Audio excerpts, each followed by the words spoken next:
Good morning. Welcome to Gen Alpha Explorers.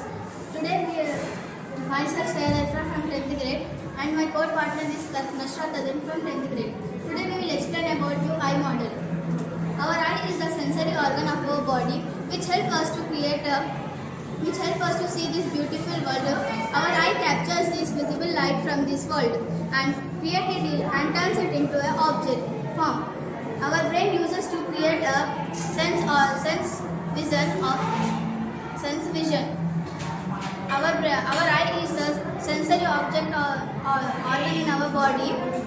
Our eye is the most important part in our body. Now, the functions of the eye.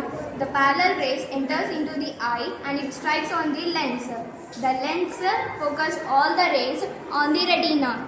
The lens forms a real and inverted image on the retina. The retina contains the rods and the cones which receive the light signals. These light signals are passed through the optic nerves.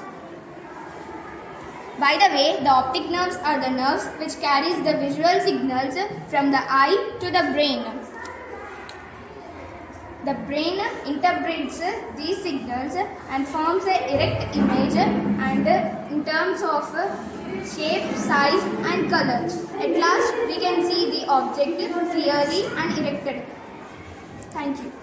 Good morning to everyone. Myself Neha from 8th standard. Welcome to Gen Alpha Explorers. My topic is 4R principle. The 4R stand for reduce, reuse, recycle and recover. Reduce, to make something smaller or use resulting in a smaller amount of waste. Source reduction waste before you purchase it or by purchasing products that are not wasteful in their packaging or use. A key part of reduction conservation using natural resources. Examples: reduce napkins, reduce paper bags, reduce the plastics. Reuse.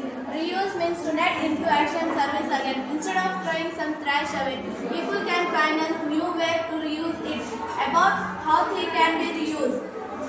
Examples: reuse electricity using solar panel. Recycle. Recycling converts waste material into new products, reducing environmental impact and conserving resource. Examples: recycle old cloth into bag. Recover. In the 4R principle, recovers means getting value from waste. Recovers means getting value from waste that can be reduced, usually energy waste to energy plant. Thank you.